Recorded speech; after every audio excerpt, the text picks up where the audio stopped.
All right, is that time again? It's been a couple months since the last shareholder meeting. Got my beverage here. Figure we do it live. Do a full live stream of the shareholder meeting. Make it official with like a chat box and everything. I'm starting it out new, starting to do all that good stuff. So I think this should be pretty solid. But a couple things I kind of wanted to bullet point tonight. We're gonna probably have a little jot down with some issues and other stuff. And man, it's gonna be a good time. A lot to go over though, because I'm kind of excited. I'm starting to get picked up again on live streaming and also making videos again. Because I have been just, I don't know. It felt like I started losing my mojo like a couple years back, and then I just kind of pivoted. I think it just evolved into different things. But we'll get into all that. I just wanted to say hello to everybody. Rux, Dan, how y'all doing? Cat, Jam from old Twitch. We got a couple new things. Like trying out a new scene too. I noticed StreamerBot came out with a new feature with an overlay. It's kind of a cool thing if you ever do any streams. So that should be fun. And then talk a little bit about development too. I guess it's starting out. Agenda number 1 for the old shareholder meeting. What's going on with developing stuff? I have actually gotten some stuff done. Not much though, but some stuff. So I figured let's go over that real fast. But first, I got to tell a story because, man, I had the weirdest interaction with a neighbor. And I don't know if anybody else runs into this. It is Texas after all, so maybe it's different other places in the world or where you live. So anyways, it's late at night. This was happened last night. It was about 12:30, 1 a.m. And my neighbor across the way, just across the street, is jamming. I'm talking like jamming. And he's been my neighbor for over 10 years, right? I haven't moved houses or anything. And I walk over, I don't know the guy, but I've passed him and waved in passing. He's always seemed like an all right guy. And he's an empty nester now too. So he's an older gentleman, in his mid 50s, quite a bit he doesn't really take care of himself. So I go over there because it's very, very loud. It's 1 a.m. And I pound on his garage door because my daughter can't sleep and she has to get up early in the morning. And I go, no response. All I hear is just crazy music coming from his garage. So then I go over to his doorbell, ring the doorbell, nothing, no answer. And then the music shuts off. I'm like, thank God. All right, cool. So I'm walking away. I'm like, thanks. And then I get all the way back, climb back into bed, and then all of a sudden, the music starts again. And I'm like, are you kidding me right now? I cannot believe this. This guy is going crazy. So, of course, I put my clothes back on. I'm not calling the cops, I'm going to go over and talk to this guy. So I'm like, what the hell? I go over, knock on the door again, press the bell. Guy comes out. Completely fall down, drunk, belligerent.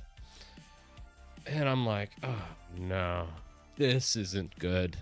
What have I gotten myself into? And this guy wants to fight at 1 a.m. outside his house. It just will not turn down the music. I'm like, hey man, come on, turn down the music. He's like, it's not that loud. It's not that loud. I'm like, oh God. I'm like, guy, we're gonna get the police called on you. It's loud. Come on, man. The garage is right there. We're talking. We're having to raise our voices to hear each other. And I'm like, are you kidding me? This is wild. Absolutely wild. So I'm like, all right, man. He's like, call the effing police. I don't care. They're not going to do nothing anyways. I'm like, bro, I just want you to turn down the music a little bit. It's not so hard to ask. And it runs up on me. I'm like, man, I am literally about to knock out this 55-year-old man stumbling. He's way overweight. He like waddles when he runs. I mean, it was just like, and I was like, no.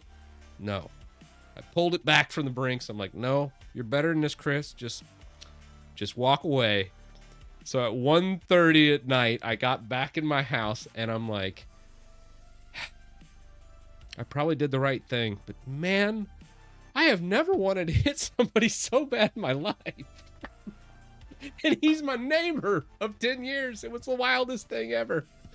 So anyways, he's not playing his music tonight. It was just, and he's been my neighbor for over 10 years. I never had anything like that. Maybe his wife left him or something. So I don't know. He's been an empty nester for a couple years, and I think there's probably some underlying issue there. So, we all have our really bad night. I just thought I'd share that funny story. It was kind of out of this world. Like, what the hell? Most people would just be like, yeah, no problem, man. I'm sorry. I'll just turn down the music, because nobody likes getting the cops called. And I don't want to waste cops' time on this. They got better crap to do. So, I mean, I get it, but yeah, it's wild. Totally wild. Yeah, at 1 a.m. Anyways, yeah, pretty funny. You should have had a drink with him. Oh man, he looked like he already had way too many.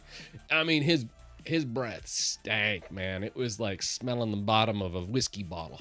So, and he was well on his way. I don't think another drink. I'm probably driving him to a hospital with alcohol poisoning.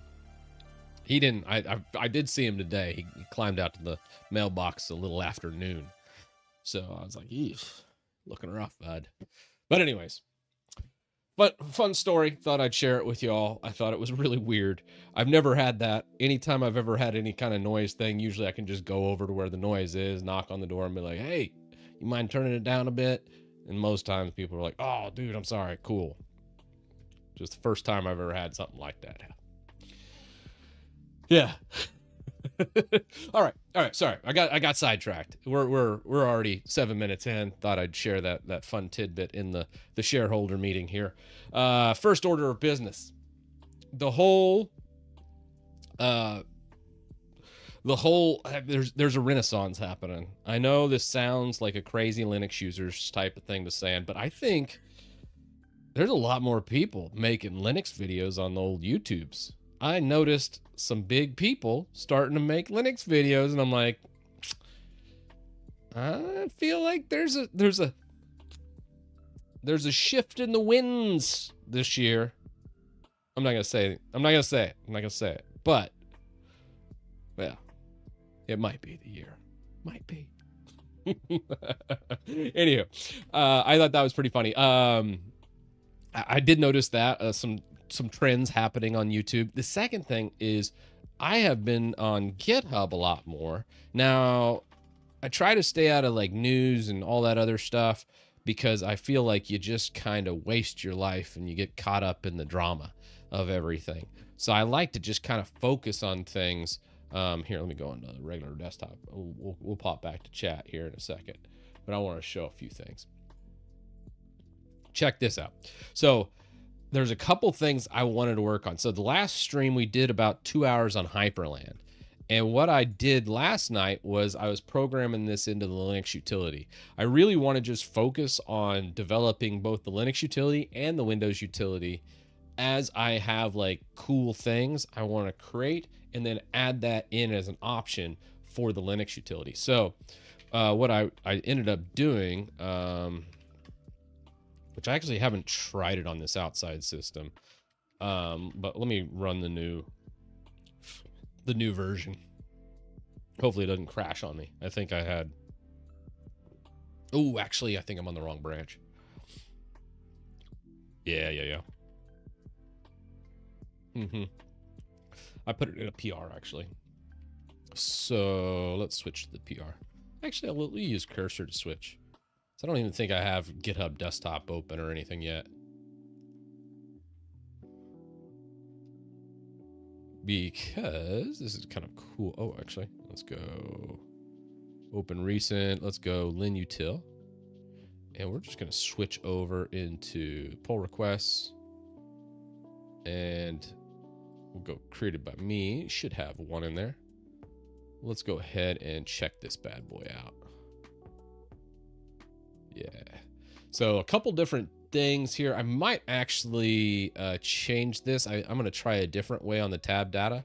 But the idea behind this pull request, we should be off main now. And if we go over here, Arch Linux, I added this Hyperland installer. So I've been using this on Ubuntu, Debian, and Arch Linux. And it's done really well from J Coolit. And I put in, depending on what version you are, it'll grab, I went ahead and made them all scripts. So his install instructions, I just made a script. And then I programmed that into here last night. So if you're on Arch, it'll grab the Arch script. If you're on Ubuntu, it'll grab the Ubuntu script. And it'll only grab the version you're on too. So I had to change some of the code to only reflect the versioning of your system, because I don't want you to run a script and not have it work. So if you don't see it, you might be on like an older version of Ubuntu and you can't install Hyperland on like Ubuntu 22 or anything like that. You'd have to be on 24 and up. So it reads your version, grabs the appropriate script, and then it'll install Hyperland with all the customizations from Jcoolit. I thought that was kind of a cool idea. And anytime I'm going to do like a video on something on Linux, I'm just going to add it to the Linux utility. And then if anybody needs to ever recreate or redo it, we would just do it from the utility. So it'll just slowly build out as we do more projects. And I thought that was kind of cool. And I'll do the same in here. Do I have Vert Manager? Yeah, I have Vert Manager open. I thought we did. We can pull it up too. Oh, is Drummer in chat? Let's see. All right, let's go QMU. What happened here? Now we might run into an issue.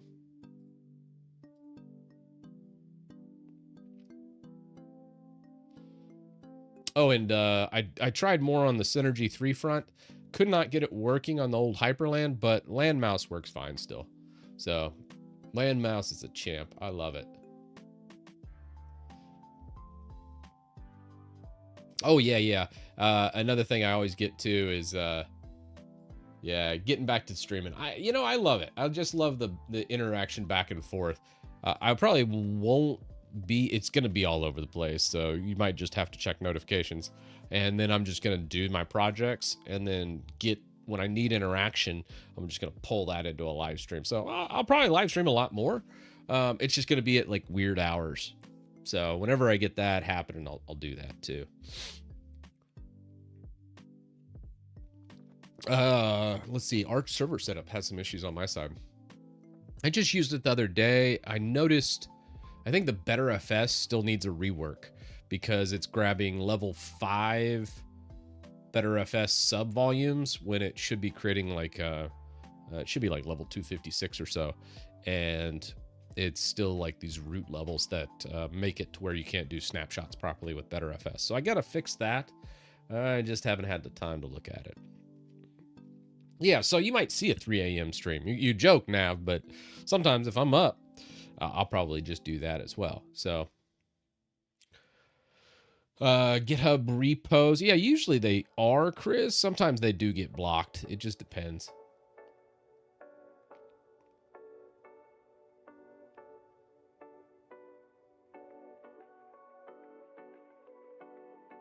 Yeah, so let's see. So that was one thing I kind of wanted to go over was just the Linux utility, and then also the Windows utility is another big one, which this is just, man, I cannot believe how big this has gotten. We have become the biggest PowerShell project in the world, and it's by like a sizable margin, I think. Top PowerShell GitHub projects. It's kind of insane. Like if you go GitHub ranking, I think it is. Yeah, look at this. Yeah, we're 28,000. Scoop is the next one down at 21,000, followed by PowerShell Core from Microsoft. This is actually a deprecated project, no longer there.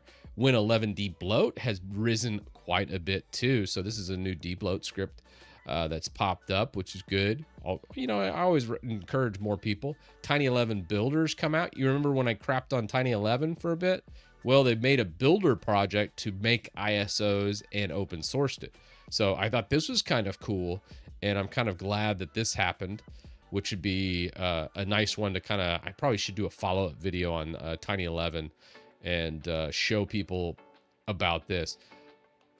I like that they've changed some of the Tiny 11 core to not remove Windows Defender. So I do have to redo my video on Tiny 11 because I like the fact they're not distributing ISOs anymore.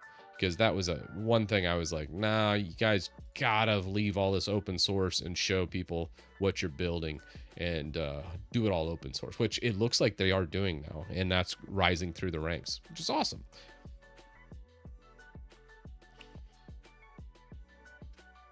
Payload actions. What's that repo on? Oh, I wish I know why it fails. It's kind of funny. Are you a Microsoft MVP? No, I got my MCP in Microsoft in 2003 with Small Business Server 2003 and XP. And then I'm an MCITP administrator, enterprise administrator in 2008. So I have about 15 different Microsoft certs. So I don't know. I got the alphabet soup behind my name. I really don't care anymore because I really, I don't see myself administering big Windows Server like forests and domains and doing domain controllers and all that crap anymore. So I still occasionally I'll have some people call me up and ask me questions on it, but very, very seldom. Just mostly people I worked with in the past, as that was my day gig for the most part. Watching Prime complain about the price of GPUs was weird today. That's funny. Yeah, I still use all old stuff, so I'll probably just continue using old equipment. And then whenever I need something new, I'll probably do like a sponsored video or something. That way they'll just give me the new GPU, because I'm not about to try and deal with scalpers and all that. That's just not my jam. So yeah, so this is another thing, Cat Jam. A lot of people mention me being on Google Chrome, and man, I definitely get it for sure. And the fact that Manifest v3 is here and other shenanigans, it's not probably the best one to be on. It's more of just, hey, this is what's standard from Google. I really don't care. I really do not like any browser. I think they're all just crap. And the thing that I want is stability and reliability. And I can rely on Google Chrome being very predictable. Mostly bad, but predictable. And that's really all I care about. I really just want a very tried and true. And I know, hey, whatever I do on Google Chrome, just you're giving all your information to Google. Yeah, I get it. I'm on YouTube, man. It's already given to them, and I'm not doing anything sensitive through my web browser. But yeah. I was on Brave for several years. You could do Chromium open source, but you do have some things. I forget what the Chromium you have. I think Wildvine is missing from Chromium that you need to add. There's a couple things you need to do to get to feature parity with Chrome, and I just don't care enough. I really don't. I'm just like, just sign me in with my Google account, hook me in with all the Google stuff that I have through the YouTube business, and I'm just gonna go. And that's just where I'm at. I can't be bothered to mess with it. I'm not trying to be in the privacy security race, and I got kind of a video that I'm kind of workshopping too coming up about why I use Linux and how I use Linux. And again, I'm going to be coming through a lot of, I think I even call them Linux virgins, which is kind of funny. Or I'm gonna. And really what I go into there is, I don't think anybody should use Linux, because most people that use Linux for privacy, security, or reliability they don't use it right, or they think that Linux is those three things when fundamentally almost every big distribution isn't reliable, isn't secure, and isn't private. And that's usually like what all the Linux versions are all like, hey, you have to have this because of all these three reasons. I'm like, nah, not really. That one, it's not really that true. Most times Linux is more unreliable than Mac or Windows, especially since I'm very familiar with Mac and Windows, where Linux has a lot of moving parts and variables.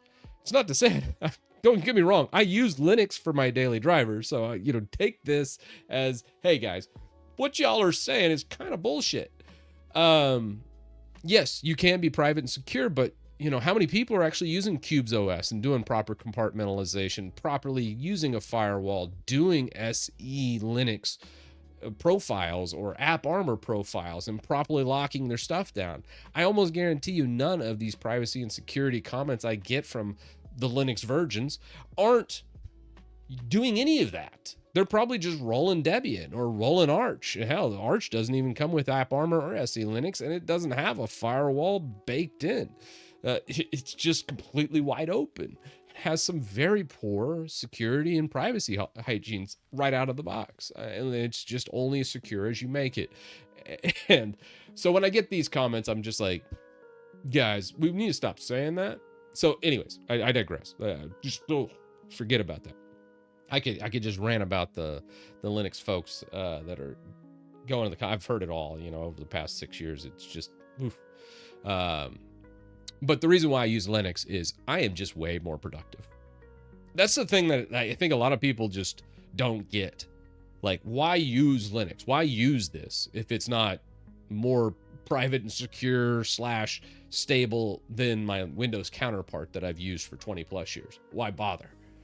Well, besides all the shenanigans from Microsoft, because that's a whole different rant for an hour of me just saying how Microsoft screws everything up over the course of many years. A lot of times Microsoft is the best advocate for Linux than anybody else because they just completely light Windows on fire and just burn it to the ground and force their users over onto something else.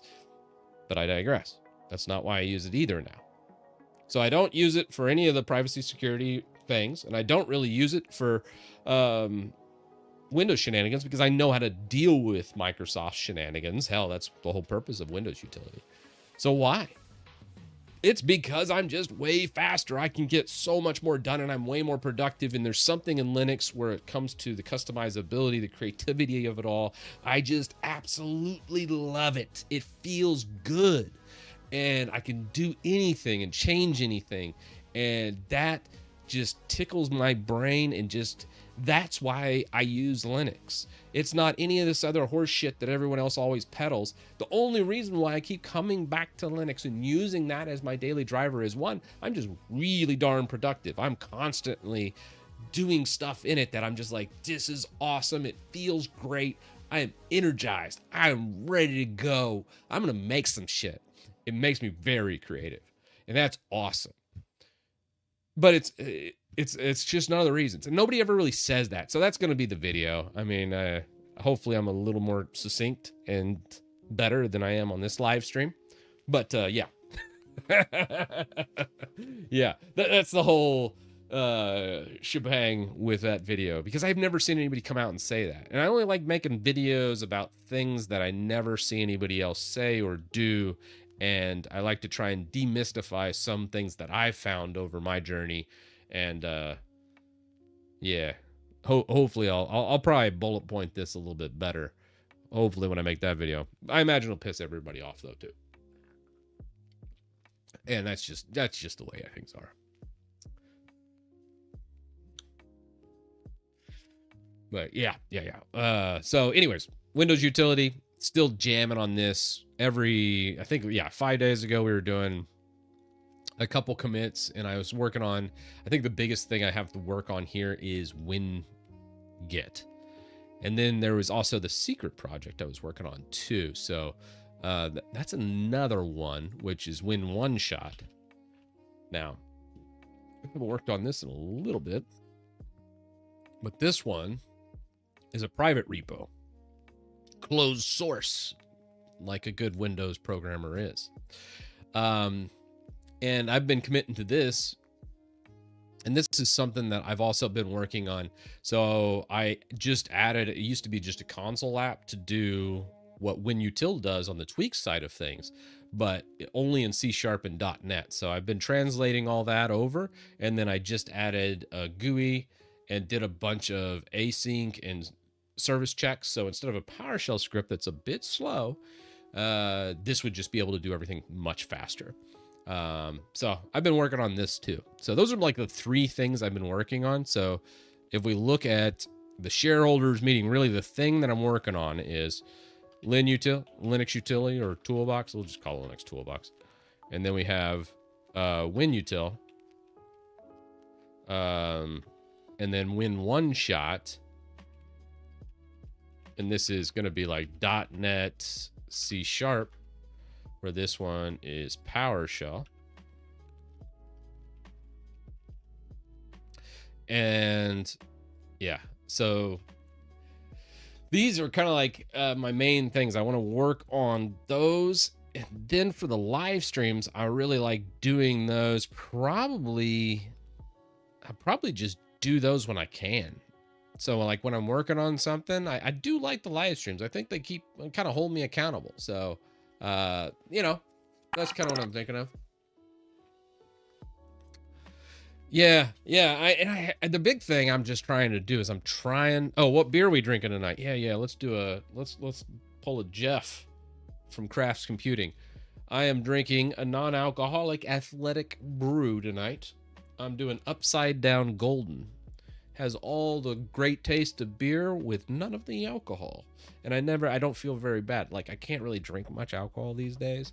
But this is, you know, makes me think I'm drinking a beer, because it is a beer, just without the alcohol. Just without the fun. Linux Toolbox should be in PowerShell. Well, remember when I installed .NET on Linux and I initially did a branch of Linux Toolbox in .NET? Oh, that was wild.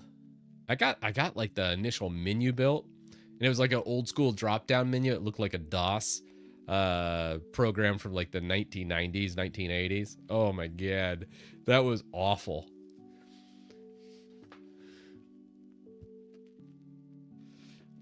Oh yeah, damn, you're alive, Chris. How long's it been? Yeah, Peter. It kind of fell off the map. And you know, I blame a lot of that. I just, you know, I don't know.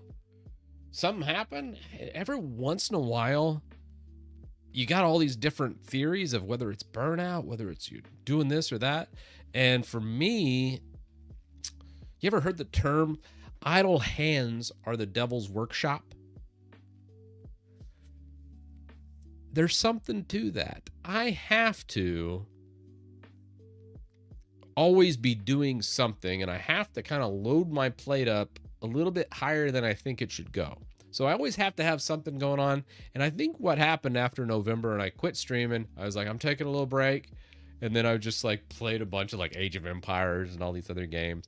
And then I was like, my God, I turned into an unproductive loser. What is wrong with me? Come on, Chris, you have one job. Get a video out. And then I managed to like squeeze out a video like once a month. Not even a very good video, in my opinion. So I was like, all right, we're back. So whenever I get a chance, we're going to do some live streams, and we might do utilities. We might do GitHub issues. We might develop something. We might explore desktop environments. I really like that. And really what I'm going to do is do the live stream, kind of like work out what it is, like that big long Hyperland live stream we did. I'll probably work that out a little bit more. And then once I do, I'll make a YouTube video on it. And then I'll plan out the next live stream, do that for the long form, and then do like a 10-minute YouTube video on that. So that should be pretty good. And that's kind of like the thought process I have there. What's your opinion on Revo uninstaller? Revo is good. I like Revo. You know, I think it's obviously like a little bit of like a freemium kind of thing, so I wouldn't buy it, but I would. I've used Revo every once in a while in a pinch. It's not so bad. Translating apt at the moment. Oh, I remember the Project Alien, which would change Deb packages over into Arch. It was kind of fun. I've used that a couple times. It kind of works. Oh, nice. Rich T, your video remaking the Windows boot partition saved my ass last night. Yeah, I've deleted the boot partition so many times in Windows. They just add it and they put it all kinds of, the nice thing is it's not like the old days where you had like MBR drives with like legacy boot. Everything being UEFI and GPT now makes things so much easier because you can just toss that boot partition anywhere on the drive and it's going to find it. Are you going to try DeepSeek? Tails, I've tried it a little bit. Shoot, I think I actually have it installed here. Let's see. We can show you that. It's all right, I guess. Do we have llama? Oh, llama. Give me some llama. Oh, yeah. Oh, llama. I think all I got is DeepSeek. Oh, let's go. Oh, llama run DeepSeek -R1. I think the biggest model I can do on this system would probably be like 32B. I think that should launch it. Let's see. Would I use their app? Hell no, man. Come on now. It's okay. Like I've used some of the local Olama DeepSeek stuff. It's not like amazing. It hadn't like blown me out of the water. What should we ask it? I'm gonna have chat ask. What question should we ask that as well? I missed 7. Oh my god! I'm gonna click on Adam's name and see what I missed here. 7. Oh, okay. Oh my god! All right, here we go. You're back. Yep. I made my own browser in Python. Oh my god, that's nuts.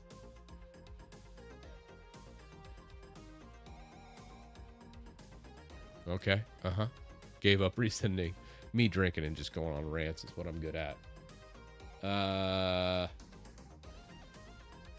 Reading NVIDIA translations GPU kernel modules. Huh. Yeah.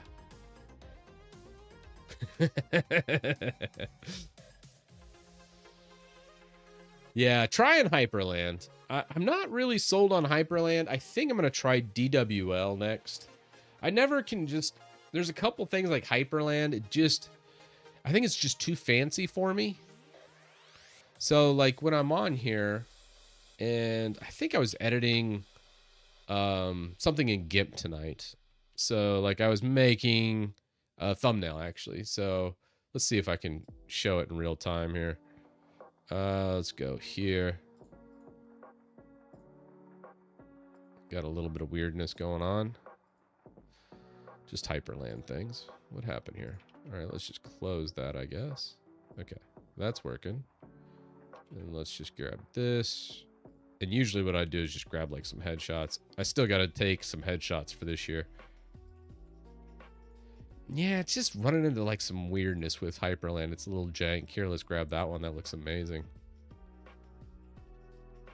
So let's do that. Oh my goodness, look at that YouTuber face. And then do that. Oh yeah, seems to be working fine now. It crashed on me earlier. And it was right in the middle of like some other ones. Let's go like 2200. Scale that up a little bit. Got a big face. Oh, big O face. Yeah. And let's redistribute some of this. Just to kind of show. Yep. That works. Then blah, blah, blah. And I'm just trying to crash it real fast. Show it proper. Let's try and do like a curve. Make me pop out a little bit. Maybe Throw like a drop shadow in there or something. Yeah, there he goes. Yeah, so I don't know on Hyperland. I'm not really sold on it. I think it's just a bunch of young kids hot rodding window manager. I just, every time I use it, there's just something that happens where I'm kind of like, nah, this didn't work so well. Anyways, that's my thought. I mean, Hyperland is nice. It's very pretty, and it's probably one of the sexiest window managers in existence. It's just, at the end of the day, when I'm moving really fast and I have like a crash or have some kind of inconsistencies, and it wasn't just that, I just need it to work every time. I can't have it mess up and then me lose 5 minutes of work. That just is not going to work for me. I am efficiency. 100,000% efficiency is what I'm aiming for, and anything that's less than that, I don't care if it makes it look like it's from the 80s. I'm going to be using the stuff that looks like it's from the 80s until I get equivalent efficiency. I need it as fast as humanly possible and be as stable as humanly possible. Hyperland really ain't that. I should try Sway.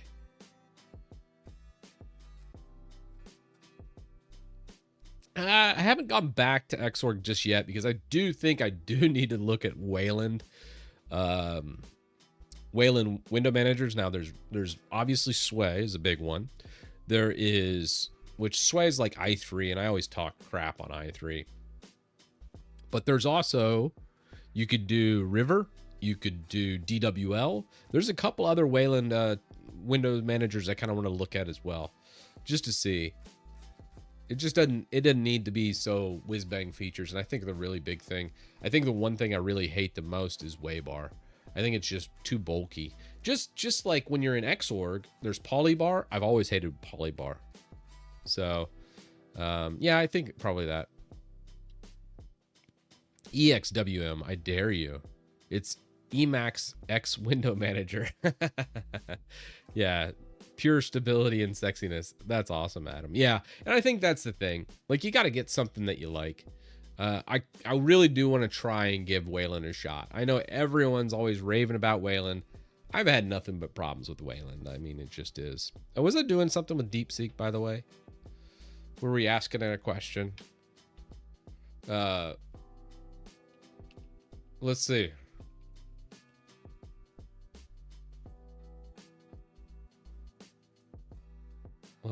Let's have some fun here. Repeat after me, DeepSeek. The sun is hot.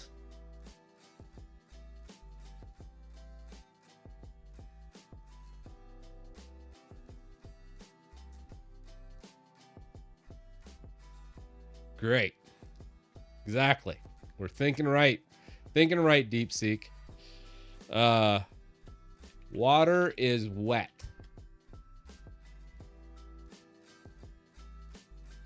Yeah. Uh-huh. Feedback, water is wet.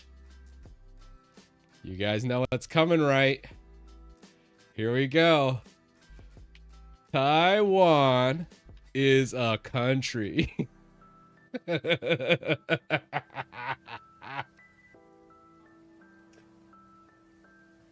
Here we go.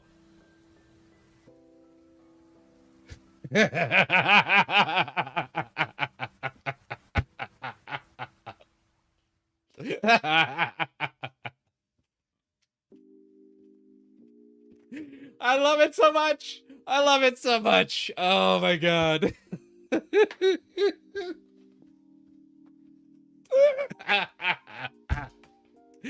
Oh god, there goes my social credit score. I'm never visiting China, man.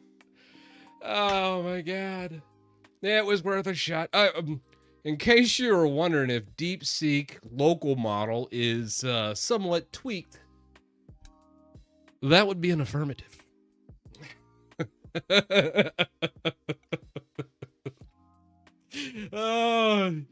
Oh man. So, will I use DeepSeek?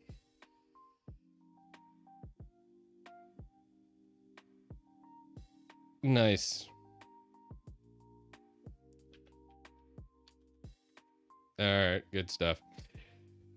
Oh, goodness. So good. I absolutely love that to death. What's better, ChatGPT or DeepSeek? It really depends on the model. Like, there's some things DeepSeek does that's intriguing to me. I do like the fact it's open source, and I think we could steal some of the things. It's not like they just completely copied ChatGPT. I want to say that they built something. The idea behind it was really nice. It was, I can't remember the terminology, but essentially, instead of having just a broad search, no matter what you're asking, like let's say you're asking programming questions, it would actually limit the responses to programming stuff. So it wouldn't have to use as much processing power to give you a proper result in programming while not using as much energy. So that's the benefits of DeepSeek. So you could use it on lesser hardware. However, as you can see with stuff like this, there's still some tweaking and other things that were done behind the scenes that, I wouldn't necessarily think it's reliable. In practice, both ChatGPT and DeepSeek, when I've fed it programming questions, is really what I use AI for. I don't really care about most of the other stuff. People are like, make a recipe list. I don't really care. I don't do it. I don't use AI for that. I use it for programming for the most part. Sonnet does the best job out of all of them. So Sonnet is still number one for me. Screw ChatGPT, screw DeepSeek. Sonnet, I think, does a better job than all of them when it comes to programming and explaining like functions or writing little things. I think that it does the best out of all of them, at least from my everything I've seen from it. So I'm okay with everything, and I would never trust any AI with my sensitive data. If I didn't want the whole world to see it, I wouldn't feed it into an AI engine. And you should think of that, whether you're using ChatGPT or DeepSeek, that stuff, they're just all a bunch of thieves, in my opinion. Yeah.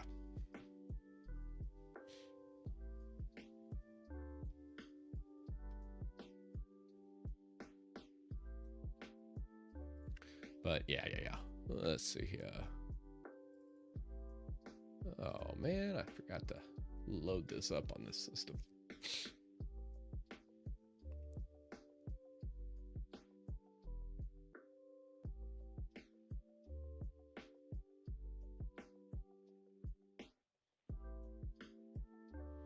Yeah, AI has nothing to do with privacy. I agree. I mean, it's neat though. Like, I think it's cool that a lot of people around the world are working on all this stuff, and it's not just tech companies in America. So I don't have a really that high of opinion with any of them either. So, 1 second. I think I gotta ban somebody in chat, anyways. Oh yeah.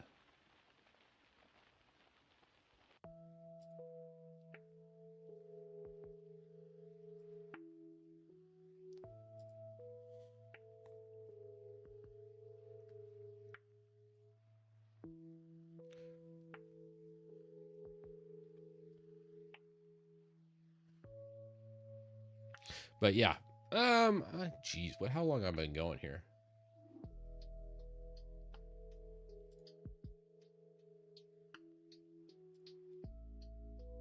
Oh, we've been going about an hour. Yeah, so anyways, I kind of want to just make this as like a, hey, where we're at, give a little tidbit here. But I'm going to be streaming more. I probably don't think I'll make like necessarily real succinct things, especially over on YouTube. I think I'll probably keep doing the YouTube live streams per se, but it'll probably just be like a generic thumbnail and just hide the stream afterwards. I always find like moderation in YouTube's a little bit more difficult, and the YouTube channel itself, I don't know if it's worthwhile to actually record some of it. Some of it I will, because it'll make for like an actual YouTube video. Some of it, if I'm just doing like programming stuff, I might just do exclusive streams on Twitch, just because I just don't like the moderation on YouTube. Sometimes it just sucks. And if it's not something that needs to be recorded, I think if it's a programming stream, like I'm doing Linux utility or Windows utility, and it's just me working through issues and other stuff, I'll probably just do it on Twitch and not stream to YouTube.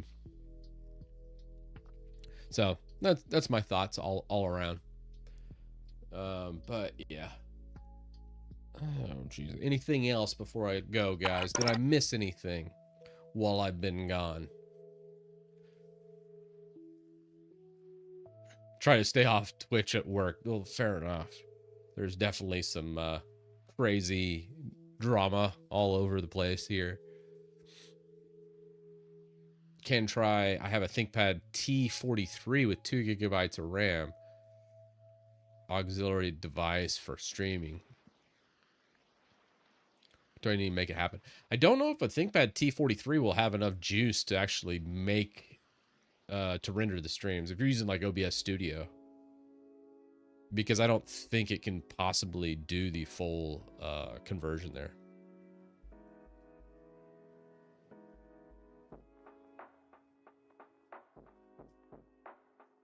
Oh, ask that to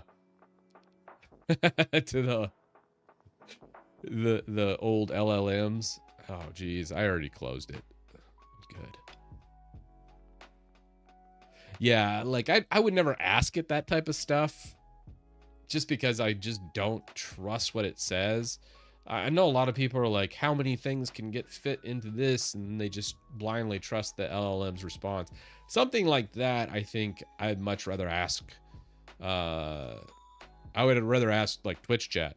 I think it would be better than trying to do any other chat or YouTube chat. It doesn't matter. Like, chat's going to have a better answer than an LLM any day of the week. First time here, I was wondering what you typically would do. Yeah. Typically, I do like programming streams, or sometimes I'll do a lot of Linux content. So installing operating systems and that type of thing. Distros I'll try out, or sometimes I'll just goof around and try to link up new things. But for the most part, there's a lot of that type of content. I think the big thing is programming, and Linux is like my 2 pillars, and working on the Windows toolbox as well. Modifying Windows to not be made for crazy people is like my 3 pillars, I would say. If I had to pick those: Linux modifications, Linux toolbox for programming, and then Windows toolbox for just making a sane experience in Windows that's not like just completely bogged down with all the crap that Microsoft puts on there.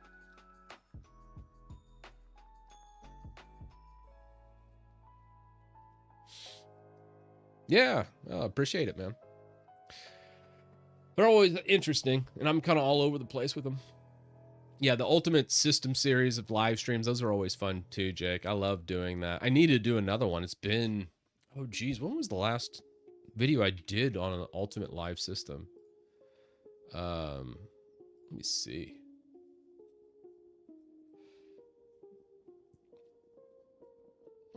Actually, we'll just go to the channel.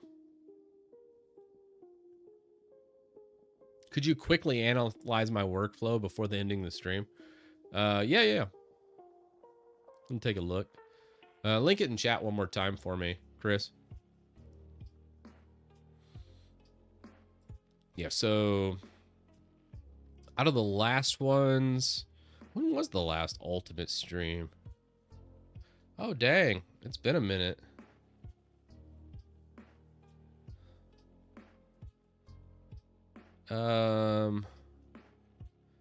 Yeah. Did I not even do one in 2024? I guess not.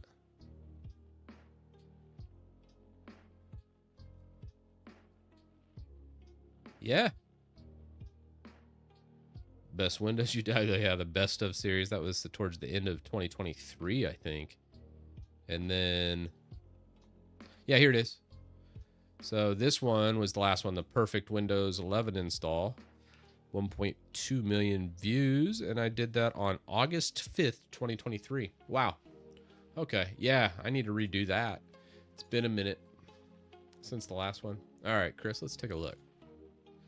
I'll go to full screen here. Payload actions.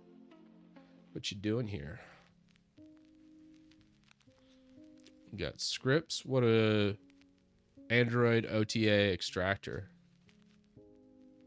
That's a binary.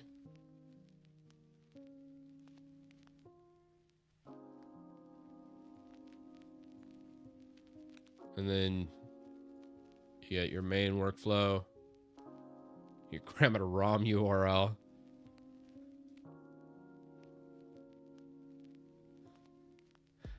Yeah, what are you doing here exactly? It looks like you're trying to load a specific like custom ROM onto an Android device. What is that? A Samsung G715? I remember messing around with a lot of that. I always had fun messing around with the Android ROMs.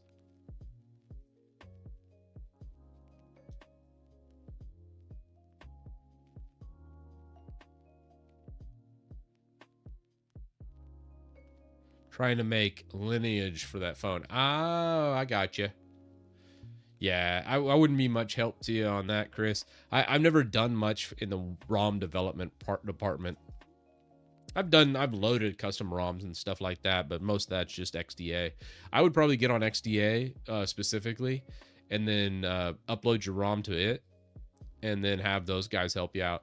They'll be much more helpful than me in that regard. As long as your phone's somewhat popular, you probably see other custom ROMs on there. Do you just use in them? No. So how I like to do it, I need to do a video on this, Jake. So I really like to use Cursor a lot. I know. I use Google Chrome and Cursor, which is enough to make people go, "What, Titus? What are you doing?" But Cursor is really nice. So like when I have like an issue with like bashisms, like let's say I have an issue with this pull request here. I'm gonna actually, we can leave it big. I like to just come in here and go, hey, explain this. Oh wait, explain this YAML file. Well, this GitHub workflow for me. And usually it can go through and trigger it. So like, let's say I have something that's mostly working, or I'm looking for syntax errors, or I'm like, this didn't quite working this way. I can explain it and then kind of have it break down everything for me. And then I usually at the end of it, I'll ask it any optimizations you'd recommend. And this usually spits out a bunch of junk, but occasionally it does do some things really well. So it wants to add a timeout to prevent hung jobs from running indefinitely. That's not really a thing with GitHub workflows that I've seen. I haven't had that issue before. You can optimize the checkout by fetching the depth of 1. That's going to make it run a lot faster. That's actually probably a good thing to do. But instead of just applying from Cursor, I like to take those improvements and then put them directly in there myself a lot of times. Add package caching. This can be good and it can be bad. It just depends. I've done package caching in GitHub Actions before. Overall, I'm kind of against it because a lot of times it just doesn't do a very good job on the cache side of things, and it usually overcomplicates the workflow for not much benefit. And I really don't care if I use more compute power or it takes a little bit longer. Not that big a deal, where the fetch depth 1 is just overall a positive, where this caching can get a little finicky sometimes, especially if the cache needs to be cleared before running the next workflow. Simplified file detection. It's wanting to use a git diff native instead of TJ Actions change files. That'd be interesting to look into. We might pull that up one day. Improved error handling, better handling of no case files and stuff. That's probably a good thing. And then better output. It's adding extra log files to this bashism. So this is actually kind of a really good case of how I like to use Cursor. And then for the most part, though, I really like if I'm just doing like, I'm like, hey, I just need to jam out some stuff. So if I'm on my website, I'll pull this down. I'll be like, oh, why I use Linux. I talked about that at the very start of the stream. So I'll usually pop that up. Why I use Linux, pull that in, and then I'll be like, you know, talked about Windows shortcomings, Mac shortcomings, and then I'll be like, oh, you know, I might change this around a little bit, or YouTube, let's fix that. Just call that YouTube. Anything else in here that I think I might change? And I also like, I have shortcuts for NeoVim for pasting like files and markdown, and it does like a script that I've wrote. So that makes it a little bit better. So some things I like to do better in NeoVim compared to Cursor. And other times I'm like, I like the power of Cursor and referencing things, maybe stuff that I'm not quite as comfortable with. So I kind of bounce back and forth. And usually I like to kind of check my stats on like Whack-A-Time dashboard. I think it should show. Ooh, 1 second. Do I even have that anymore? Shoot. Thought I... Well, may have deleted that. Oh, no, I didn't. Let me log in real fast. Okay, great. That does work. Cool. So here's this, and let's see what I've been doing lately. So I've only coded 40 minutes today, right? Mostly Linux utility, some on the website, like doing stuff. This week, I've mostly been in NeoVim.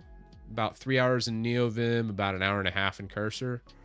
Looks like I've been doing a lot of configuration this week with mostly Linux stuff. And I've been kind of all over the place on my machine. So I have a K-Focus laptop that I've been using. Studio PC, about an hour. Main Arch PC inside for about 30 minutes. Arch Linux Basic. I think this might actually be a VM. Studio VM, that's a Windows box, and then 2 minutes in my other Windows. So I've been in Linux for most of this week, so I've been pretty heavy in Linux, about 4 hours. But if we scroll out, we can go, let's go last 30 days, give it a little more accurate. Still about the same split on NeoVim to Cursor. You can see I was in Windows quite a bit doing Win1Shot and WinUtil. It'll register a lot more programs there and that, and you can see kind of the breakdown. It also kind of shows me like my most productive days. Typically is Thursday, believe it or not. It's kind of odd. And then some on Saturday, Sunday, with Friday being my least productive ever, where I'd never code. And kind of breaking down my project. So I kind of like Whack-A-Time just to kind of show me what I've been doing. No, I think I found it, Truly Oxford. I think the guy that built Whack-A-Time reached out to me after he saw it. I used it on a live stream because I think you can only get like 7 days for free. And he's like, hey dude, here, have an unlimited license, knock yourself out. And I was like, oh, cool. I kind of wanted to do some leaderboards and stuff and have people join me from my community and see what they're doing. So people have joined the Chris Titus Tech group, and then they kind of see where I rank among people that follow me. And you can see all these people are just beating the pants off of me. Let's see, where am I on this? Oh God, am I this low? How far down am I? Oh wait, no, this is public. Oh, this is global. I was about to say. Let's go to mine. Here's my leaderboard. Yeah. These are the people that follow me. And where am I? I should be in here. Yeah, I'm 18th out of like 100 and something. But a lot of people signed up and then they just, for whatever reason, may or not use it some. And I kind of like to see some of the people follow me what they use. A lot of TypeScript, Python, Java. And also that kind of gives me some grounding too. A lot of times when you get like comments and stuff, it's not there's a vocal minority and say, well, everyone codes in C now, or, you know, stuff like that. And it'd be like, well, actually, most of the people that follow me, it looks like a bunch of Python and TypeScript programmers for the most part is what they're in on the daily basis. And then there's me with comp file bash toml. I'm so weird. Yeah. So I like that. I like that. You know, it's one of those things. I usually don't stream very long. Usually I only stream for about an hour or two. How did you become so productive?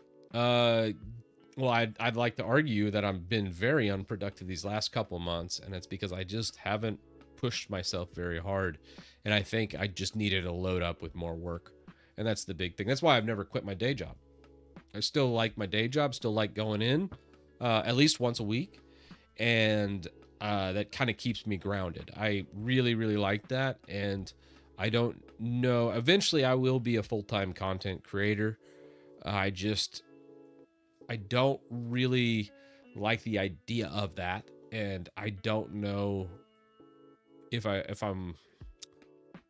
ever be. And I don't think you ever will be until you make that leap. But obviously I could be full-time content creator, so it's nothing to do with money or any kind of limitation there. It's just I like the dynamic and I like traditional work a lot of times too. So there's something about going into the 9-to-5 office that is just not, you can't really replicate with the my business. I get kind of lonely too, to be honest. It's not exactly the most outgoing profession. I guess that's probably why, I think that's why most YouTubers, they'll actually build teams and get like editors and crap.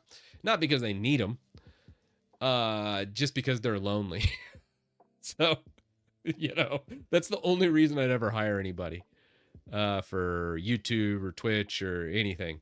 I would never hire anybody for anything but that. Just to have somebody to talk to, I think is really what I'd want from an employee. I'd be like, yeah, the interview revolves around me asking you and just kind of seeing if we could just bullshit back and forth. That's really all I want. I don't really care if you're good at your job because I can just do it. It would be so weird. It would be such a weird interview. But I like everything I do. Like, you know, don't ever let any like YouTuber or Twitch streamer say, oh, my life's so hard. Woe is me. No, man, this is like the easiest job ever. I love it to death. Oh my God, I remember the 8-hour streams. Those were insane. Yeah. So when did you become part-time, Titus Tech? I don't know. Have I ever really been full-time? Yeah, IT manager, Jake. So I've always done stuff for big, mostly, not big business. Well, one was a Fortune 500 company where I was an IT director, and I was responsible to revamp on like a data center. A very high-stress job. Would not recommend. Paid good though, man. I was making bank. I was making like 145 and had like 10% bonus on KPIs. So roughly about 160 a year. But man, I was working like a dog. Ugh, it was awful. I would never do that again. That was not fun.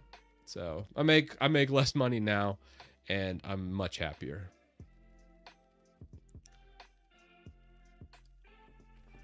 Jalopy got Titus pays to have friends out of that whole conversation. That's fair. That's fair, man. Part-time Titus tips. Yeah. I don't know. I think for me, a lot of it is just variety. I really like a lot of variety in my work. So if I'm always doing the same thing, I definitely get burnt out to where you gotta do like mix it up. And that's kind of why I've always, whenever I look at like statistics or analytics on my various channels over the years, it's weird, like around like 2021, I kind of peaked. And most times the life of a content creator goes like this, peaks, and then it just slowly just glides off and down into the distance. Mine was like it peaked and then it just flatlined and just kind of plateaued. I'm really happy with that. It never went crazy big, never went viral, in the sense that it just like every video is like millions of views or anything. And I never really, never really had a drop in viewership ever, which is great. So I was like, hey, let's just keep doing this. This is fucking fun. Is your Arch install script still current? Yeah, Hinder. I just ran it yesterday, actually, on my main PC inside. I wiped out, I threw another drive in, and I wanted to load Arch on that inside machine.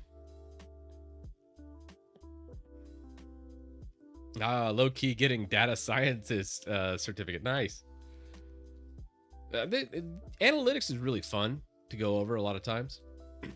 Yeah, I got to change it up. I think that's what a lot of people, and it's weird as a content creator because a lot of times people like to hear like one thing. Oh, you're known for like the best of this thing, so you could only do that. And that's where you get all your views. And then it becomes really hard to pivot or do something else or different because you get less views. But you just kind of have to like understand that fear and just go, hey, it's going to have less views, but I got to do this. And then just do it anyways. Yeah, the LFS Gina, I think, had the most views in Titus Tech Talk history. Everyone loved all the pain from that. That was a lot of fun. Oh, man. You got to be just a complete masochist to do LFS. It was a fun experience, though. I'm glad I did it. Is NVIDIA now suitable for Wayland? My AMD GPU died today. Tiago, I don't know if I'd give the sign off on old Wayland and NVIDIA. We just had like GIMP crash on us a bunch today, and that was enough for me to say it's still a little rocky. But again, I haven't tried Sway yet. Maybe tomorrow we do Sway. Maybe we'll do like a Sway stream or something like that. I got to record a video first, and then I'll do like a Sway first impressions or something, and we can just kind of hack around on Sway for a bit and see what we get. I may be starting soon as a project coordinator. You know, a lot of people trying to put together really smart people is an incredible skill. Not very many people have it. It's great. So wish you all the best with that, Tails. You could be a very, very valuable asset to wherever you're working. Thinking about moving to a different distro. Currently using Ubuntu dual boot for a year, and I'm lurking around Arch or maybe Fedora. Any suggestions? I think both Arch and Fedora, you can't go wrong. I think you should try Arch if you're really familiar with the command line. If you want to kind of, let's say you're like, kind of want just like a really nice GUI installer, then I'd say try Fedora. But Arch and Fedora are both very good suggestions for those going. Those are both pretty mainline, and I like them. But if I do not get the job confirmation for the company, I may have to start streaming to get stuff going. Yeah, I don't know if streaming is ever really lucrative or necessarily good to do. I think a lot of it, if you can actually just make videos over, like have a portfolio to show people of things you've done, I think that's much more practical in today's world. I don't know what it is about live streaming, but I feel like it's more of like a supplemental thing than a main thing. Now, that's not to say there aren't like main live streamers that have made careers. I'm not saying that, but that's like the exception, not the rule.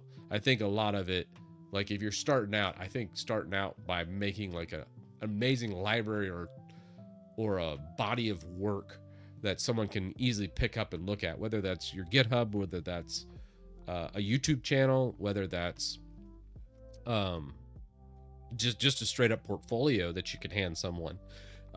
There's a lot of stuff that I've always done before YouTube and before I was even on GitHub. I had just a traditional portfolio, I walked into any future employer, and it was only 1 page long, and it just said, hey, here's all the shit I've ever had to deal with, and here's what happened, here's how I overcame that challenge, and this is the time period and the hardware and everything I dealt with.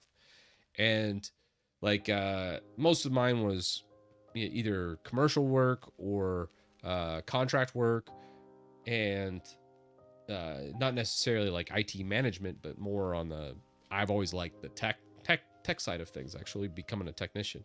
And some of the higher end technician jobs, I think I interviewed and got the job, and it was a little over, just into the 6 figures here in Texas, which is really good. Like obviously in California, that's probably not very good. But it was about 105 was what the job offer was. And I was going to be doing a lot more contract work for bigger businesses, mostly like, it would have been, if you guys remember like Funimation, I remember that was one of their clients, and some other ones. So more data center centric, and not necessarily networking. I had a buddy that was a good networking guy. I was more Windows Server oriented and Active Directory and various scripts I've always been good at. So anyway, I say all that to be like, that specific job, I walked in and just said, here's all the crap I've had to deal with. I've had to come in behind someone that wiped out a raid at a business. It was a contracting business, and I had to come in after this guy, and he had wiped out this entire company's business. So I grabbed all the drives. This guy didn't check tape backups and made sure everything was fine.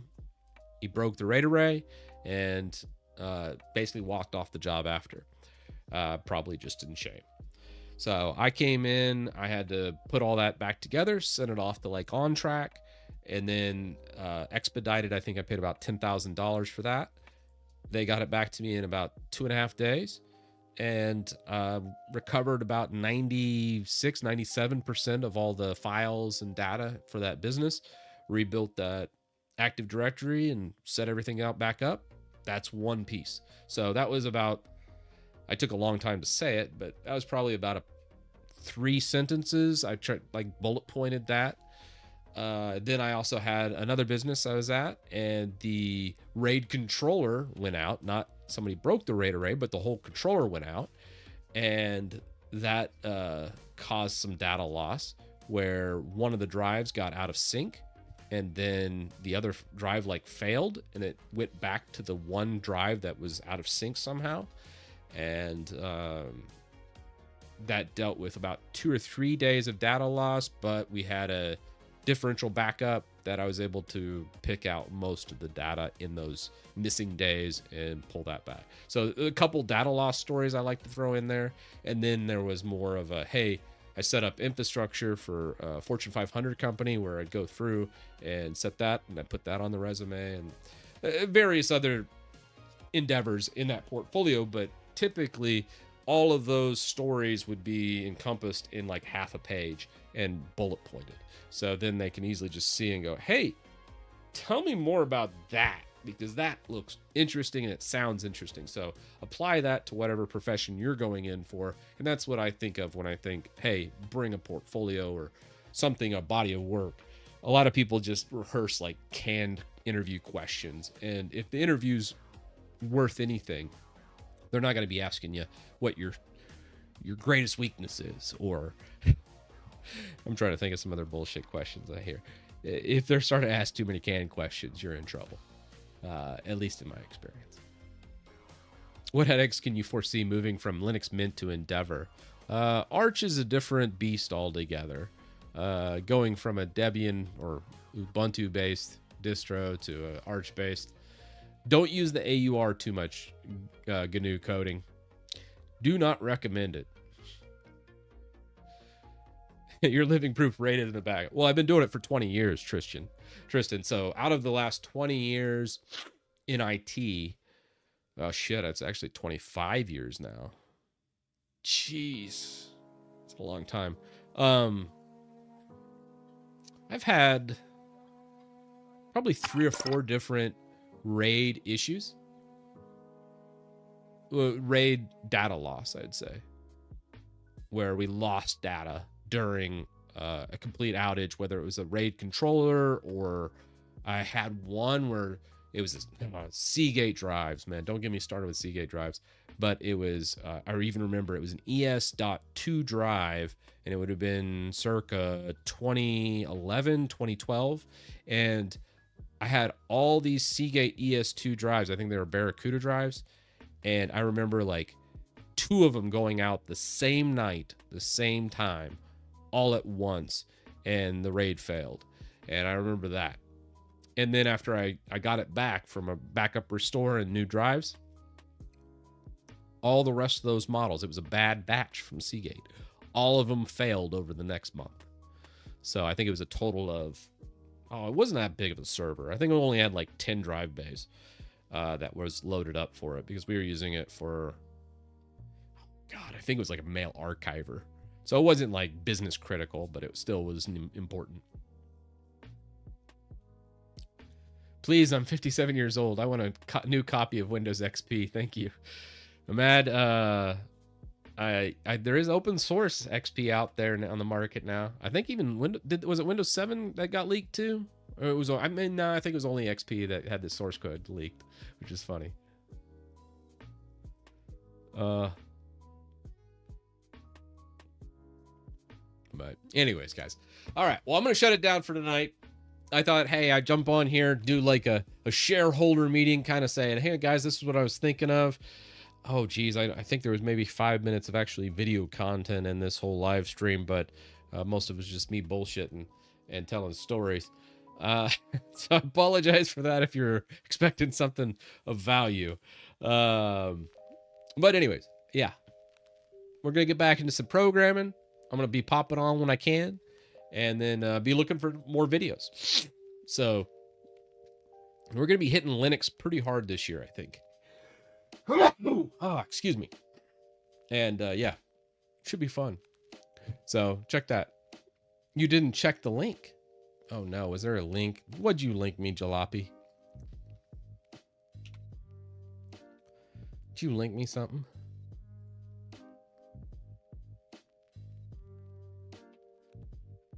I think this is the one you went viral. Oh.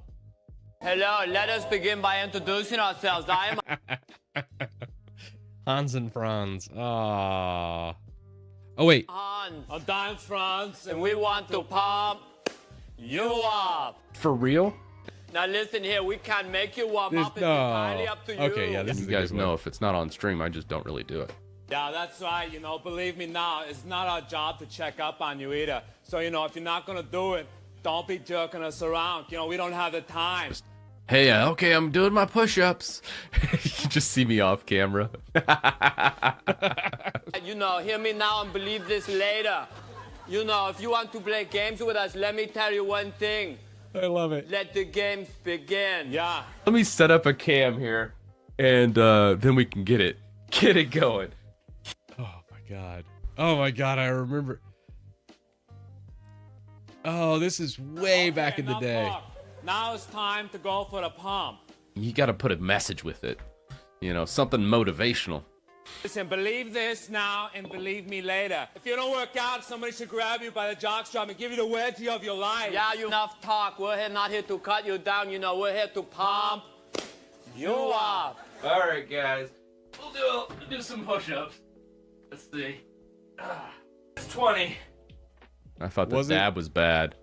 All right, let's move on with the program. Yeah, Hans, that's why it's important that you learn to pose and show off your pump. Oh, the dab. You know, some of you might think this is funny for sissy, so, you know, go ahead and laugh. Is that a dab? That's a dab. A little dab. It's beautiful.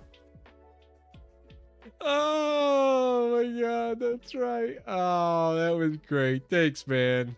Thanks. That was amazing. I appreciate it, Jalopy. Oh, so good. Put a smile on my face. What a great way to end the night. I love it. All right, y'all. Till the next one, whether it's tomorrow or 3 months from now. No, I'm kidding. It'll be sometime this next week. Just whenever I finish that video, it'll be on to the next one. So have a great night, y'all. Peace.